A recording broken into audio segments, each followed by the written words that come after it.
দালাল চক্রের খপ্পরে পড়েছেন কুয়েত যেতে ইচ্ছুক বাংলাদেশি শ্রমিকরা। ভিসা করতে গিয়ে প্রতিনিয়তই তারা পড়ছেন নানা সমস্যায়, হচ্ছেন প্রতারিত। কুয়েত বাংলাদেশ দূতাবাস শ্রম কাউন্সিলর শ্রমিকদের অভিযোগ শুনে প্রতিষ্ঠানের মালিকদের সাথে কথা বলে বিষয়টির সমাধানের চেষ্টা করছেন, কিন্তু তারপরও শ্রমিকদের সংখ্যা কাটছে না। কুয়েত প্রতিনিধি মঈন সুমনের তথ্যচিত্রে চন্দ্রানী চন্দ্রার রিপোর্ট।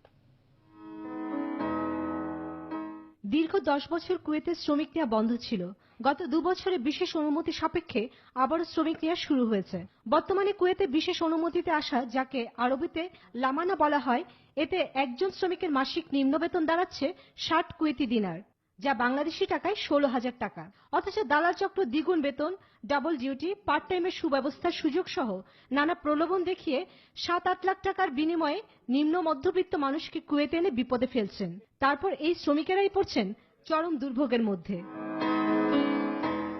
অসংখ্য শ্রমিকের থাকা খাওয়ার সুব্যবস্থা নেই, কাজ নেই আকামাও। আবার অনেক শ্রমিকের কাজ এবং রেসিডেন্সি থাকলেও প্রতি বছর রেসিডেন্সি নবায়নের অজুহাতে প্রতি মাসে 20 থেকে 25 দিনার কেটে রাখছেন কোম্পানি কর্তৃপক্ষ।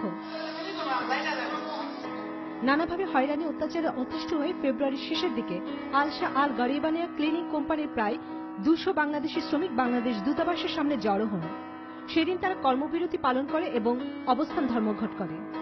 আমাদেরকে বলা ছিল যে আলশা আল গরিবি কোম্পানিতে আমরা ক্লিন হিসাবে আসছি, তো এখানে আমরা ক্লিনে পোস্ট বিষয়েও ডিউটি পাই নাই, ক্লিনার এখন আমাদেরকে বিভিন্ন জায়গায় বিক্রি করতেছে। কুয়েতে বাংলাদেশ দূতাবাসের শ্রম কাউন্সিলর আব্দুল লতিফ খান জানান, ঘটনার দিন শ্রমিকদের অভিযোগ শুনে ওই প্রতিষ্ঠানের প্রধান মালিকের সঙ্গে তারা আলোচনা করেছেন। দূতাবাস কর্তৃপক্ষ এর সমাধান চেষ্টা করছেন বলেও জানান তিনি।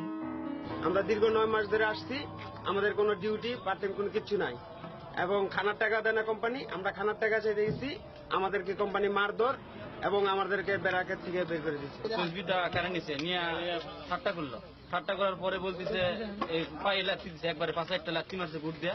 লাথি মারার পরে আমি সামনে দিয়ে গেছে, হয়তো ভাবছি এটাই মাসের পরে আবার লাথিতে আমাকে বার করে নিয়ে গেছে। এসব সমস্যার কারণে প্রায় 10 বছর কুয়েতে শ্রমিক নেওয়া বন্ধ রেখেছিল কুয়েত সরকার।